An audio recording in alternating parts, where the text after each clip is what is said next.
Hi everyone, welcome to Cache Walks. Hi. It's a bit of an unusual cache walk because we're not going to be walking. We're just going to be sitting here talking to you.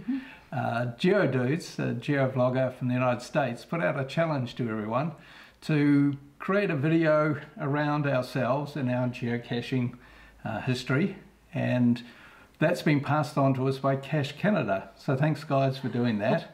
And we have a series of 7 questions about ourselves and 7 questions about geocaching. So we'll get started. What's the first question, Lynn? Okay, first question. Where did you grow up and where do you live now? Very easy one to answer. Good one to start with. Yeah, nice and easy because we grew up and now live in just about the same place. Not quite the same, but very close. We grew up in Takapuna, which is a seaside suburb of Auckland in New Zealand, and we spent our time living very close together.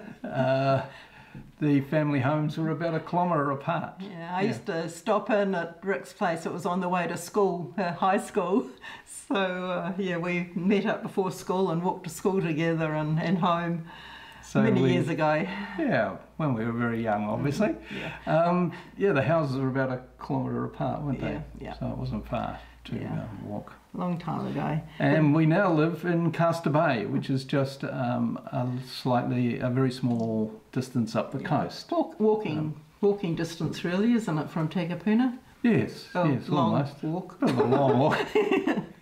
Might take you an hour, but yes, one way. In a car it's a very short drive between the 2 suburbs. Okie doke. Number 2, do you have any pets? Not at the moment, neither of us do. No, but as children we had a number of pets, mostly dogs. My last dog was a German Shepherd crossed with a Labrador called Rusty, and we spent many a time down the beach together. And Lynn, you're... Well, when I was young, I didn't have a dog. I always wanted a horse, but that wasn't possible either. So later on in life, I got a dog, and it was a Samoyed, and her name was Jessie, and she was beautiful. White and fluffy. Oh, she was gorgeous. And very friendly. Oh, yes. Oh, she was lovely, lovely dog. Okay, favourite activity as a kid? Well, I was very keen on spearfishing, snorkeling, and but probably my favourite thing was just to go down the beach and wander along, looking to see what had been washed up on the beach, climbing up the cliffs and going swimming. And there was a really neat large putakawa tree on the cliff with a rope swing, so you could, when the tide was in, you could get onto this rope and swing and let go and go flying into the water. In fact, that's where we met, wasn't it? It was. We met at the swing. We did, yeah. And I loved the beach and the nature. And as a kid, of course, at school, I used to like the jungle gym, and I used to like playing knuckle bones. And horse riding. And horse riding. Yeah, that was as close as I got to the horses. Okay, number 4. What was the first car you owned? Okay, well my first car was a little MG midget sports car. It was 1962, I think, Mark 1 MG midget, light blue in colour.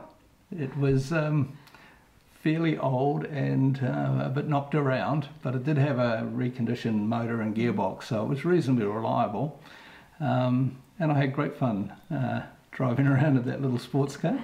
Yeah, the first car I owned really was a Ford Falcon, but when I left work I then got a Ford Escort. So the Falcon was a kind of the family car, and of course leaving work we needed 2 cars, so I got a Ford Escort. And at that time in Australia and New Zealand it was either Fords or Holdens, and of course the Ford was our choice. Anyway. Yeah, they joined in 2 different camps, didn't they? Yeah, they did. Yeah. Okay, if you could watch only one movie for the rest of your life, what movie would that be? Oh, that's easy for me. That would be The Great Escape. Especially that motorcycle jump. that was really great. And a few years ago we were lucky enough to go to Poland where the prisoner of war camp was, and we saw where the Great Escape took place. So that's my favourite movie.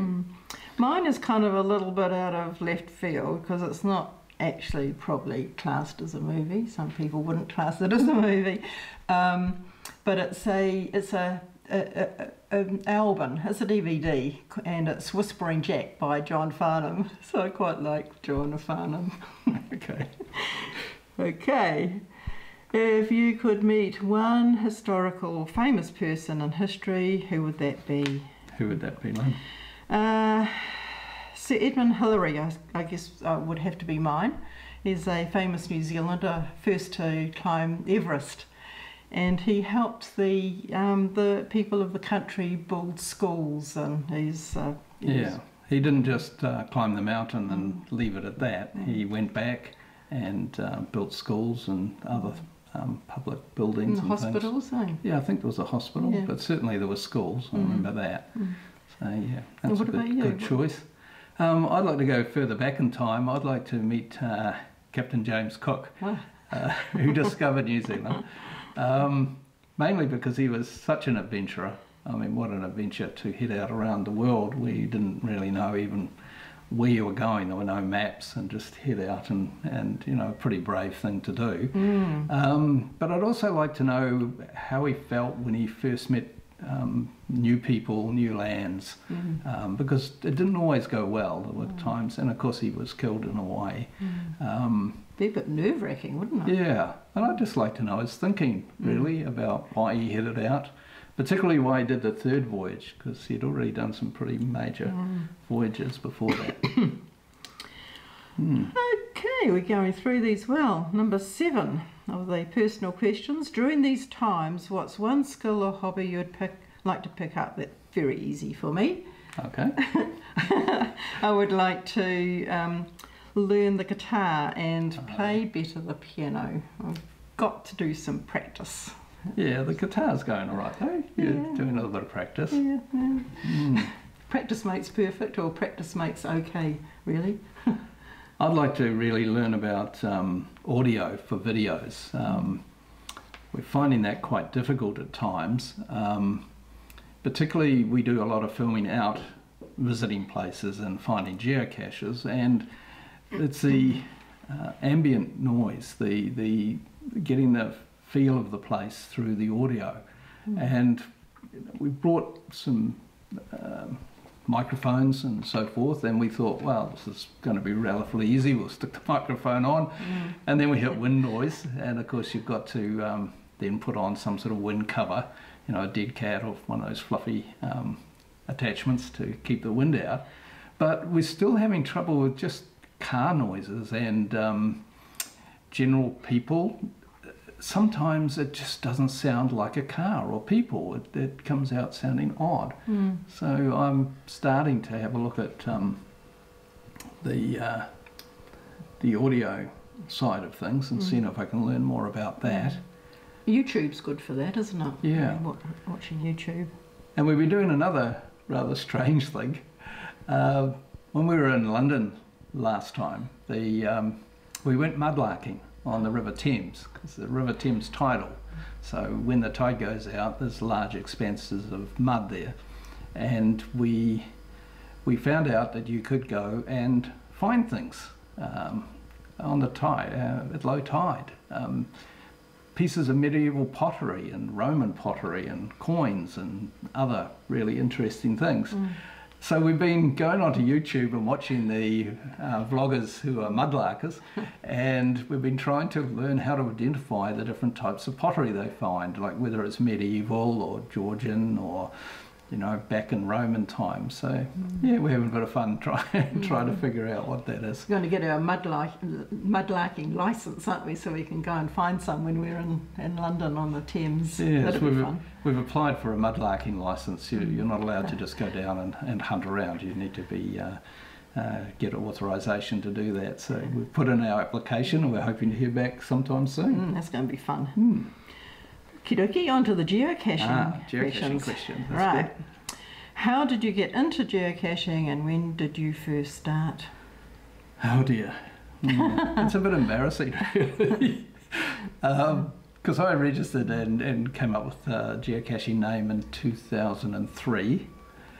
And then, for some unknown reason, I didn't find my geocache until 2010. So I don't really know why. I sort of slipped. Yeah, maybe I just got busy, life got in the way, and something reminded me that I had come up with a geocaching name, and so I looked it up again and started geocaching. So that's how I did it. And I started when Rick and I got together in 2014. I started, and we've been really enjoying it, haven't we? Yeah. It's good. It's Yeah. good hobby. The first caches we found were really quite clever hides, and that gave us quite a, it got us quite keen, didn't it? Yeah. To get in and find more. Yeah. Okay, what do you enjoy most about geocaching in your area? Well, we have a geocacher called G2. He was originally known as Glyn the Only One, and he does some really nice hides, doesn't he? Yeah. He's very clever at camouflaging, and in his best hides, they're the sort that are in plain sight. They're the ones we love of his. So you're looking at a fence post, or you're looking at a building, and it just doesn't seem to be anywhere where a geocache could be. No. And then you realise that you've been looking at it all the time. Yeah. In fact, one we found just a little while ago, I picked up this piece of wood, and I said to Lynn, yes. I haven't found the geocache, but this piece of wood, this is quite heavy, and it would make a really good geocache container. Yeah. Only to realise that I had G2's geocache in my hand. It was funny, wasn't it? It was. Yeah. It was very funny. It's cool. There you go. What do you enjoy most about geocaching? Oh, hold on. We've just done that one, haven't we? Yes, we have. Okay, 3. What? Would you rather find an amazing geocache in an average location, or an average geocache in an amazing location? Wow. Average one, An amazing location? Yeah, it's the locations that really get us. I mean, it's really nice when you find a very clever hide or a neat gadget cache. Yeah. So I don't want to downplay those too much. That's great. Yeah. But it's the places we go that really get us excited. And particularly those places that are a little bit sort of tucked away. Yeah, that you wouldn't normally. It's not the average place. It's not a tourist place, is it? It's just somewhere that the locals know. No, it might be near a tourist site. We've geocached in 17 countries, I think it is, and we often go to the big tourist sites, obviously, and then often there's a geocache just down the road a little bit at a place where most people wouldn't go, and it's usually really interesting. It is. The one up at, we've just been to Kerikeri up in the Bay of Islands, and that was good because we got there and we were going to do a different geocache, which we did that one as well, but we found another one. And that was exciting, wasn't it? It was a lovely place. It was exciting because the place had been cut off for about 60 years, was it? No one had been able to get to the waterfall. It had become overgrown.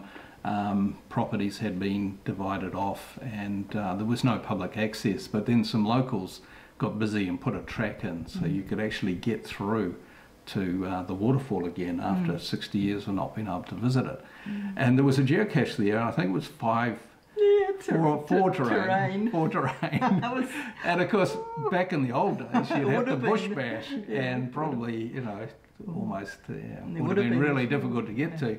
We just strolled up and picked it up. So felt a little bit like we were cheating, didn't it? But it was great to get a four terrain. But it was good. It was. What's the next question? Okay, what is one geocaching milestone you're most proud of? That would be our 1000th find. Yeah. Because we were with a group of geocachers from New Zealand who were on Niue Island in the South Pacific. It's a coral rock, basically, just sitting out in the middle of the ocean. People live there. There's a towns and villages, but it's just juts almost vertically out of the ocean, and we found our 1000th geocache there. Urban Gypsy NZ was with us. It was great, wasn't it? And it was down a sort of flight of steps into a crack in the coral, and we got down to sort of a pool, a freshwater pool at the bottom there, and the cache was partway down the stairs. Yeah. So an awesome place. Yeah, it was really nice. The locals used to get water from the watering hole, wasn't it? In the old days, in yes. the old days. You can swim in the watering hole now. It was over our heads. It was really deep. And very high coral cliffs going up. It was like being in a canyon, wasn't it? Okay, what's your next geocaching goal? Next geocaching goal. Well, I think that's... the ape cache. Yeah, the ape caches, the 2 ape caches, one in the United States and one in Brazil. They would be a goal that we would really like to... to get to. Tick those 2 off. Yeah. We have cached in Brazil a few years ago, but we didn't get to the ape cache. No. So going back, because it's a wonderful place to visit, and getting that would be awesome, wouldn't it? Yeah. Okay, where is one place you have not gone geocaching and you'd like to go someday? Oh, for me, that would have to be, and we were planning to go this year to the UK, and I'd love to go geocaching there in Scotland and Ireland. It'd be wonderful. Yes, we had it all planned, but COVID-19 has put a stop to that, unfortunately. So we are planning to go back next year, but of course it depends on whether a vaccine comes and just how things turn out. Hopefully some very bright person is going to solve that problem for everybody. Yeah. The other place that we'd really like to go is, well, I would, but well, both of us, isn't it? Is Easter Island. Yeah. There are quite a few geocaches on Easter Island. I'd love to go there and see the statues and have a good look around there. So, okay, our last question. Favourite geocaching memory? Right. Well, we discuss this quite a lot because there are so many. Yeah. But I'm going to do something a little different. It's a did not find. And this little geo coin here.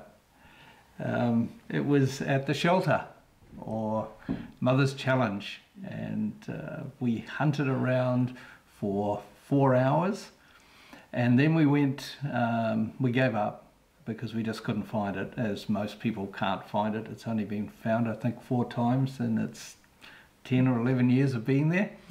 And we went and met the cache owner, Fuzzy B, and he was very kind enough to let us interview him for our cache walk. And when we left, we had intended to go back to our hotel, but yes, we went back to the shelter for another 2 hours, and it was still, it did not find. So we have this nice coin. But we made sure that we inspected just about every position on that shelter, and we still couldn't find it, could we? We have no idea. We satisfied our need to have a look, but still annoying that we just didn't find it. Yeah, the shelter looked just so clean and tidy. It wasn't as though it had a lot of cracks or places that you could hide anything. So yeah, we left very reluctantly after 6 hours of looking. We did. So that's my one. Yeah. It's a bit odd, but it's a did not find that sticks in my mind the most. Now my one is very different to that. This is in New Zealand down south, and it's the place called the Squeeze. And we went over and had a look at the geothermal area, didn't we, in Aoraki? Yes, there are hot pools and geothermal activity. Which was lovely within itself. And we had a nice boat ride there. And then we took our kayak and went through to kayak to the Squeeze, which is a very narrow area. and the water level was very, very deep. It was up to our neck. In fact, I was on my tippy toes. And you had to squeeze through this narrow rock crack through the rock, didn't you? Yeah, but it was beautiful, wasn't it? Because the water was just a lovely warm, it was like a bath temperature. And so we got to the geocache. The geocache was a bit difficult to find. Even it was only a 1 difficulty, I think, wasn't it? Yeah, we just didn't have our head in the right place. The hint said something about a tree, and it was a tree fern. And it was a tree fern. Whoops, we shouldn't probably say too much about that. Oh no. Anyway. But anyway, we found it, yeah. And then we went up the river a little bit further, and there's sort of steam rising off the creek as we walked up. To a waterfall where the thermal water was pouring over the rock. And the sound of the waterfall going to it, because you couldn't actually see it until you went around a corner. Oh, it's just magic, just great. So place. yeah, nice kayak and a good geocache, and just an amazing place to be. Yeah, it was. Well, now it's time to let you know who we would like to pass the challenge on to. Yeah. We have discussed this quite a bit, and we were going to challenge Morn's Wanderer in Ireland, but GeoJerry's already done that, so we'll see him. Yeah, we'll be looking forward to seeing your video, Morn's Wanderer. And the other people we'd like to challenge is GeoElmo. We'd like to know a little bit more about you and your history and your geocaching. And Simball, an English geocacher who we watch every time his videos come up. So we'd like to know about you. Yeah. And also Amanda, GeoGirl82. That would be great to see you and hear your thoughts about different things. So we look forward to that. Okay, so that brings us to the end of the challenge. Thanks for watching.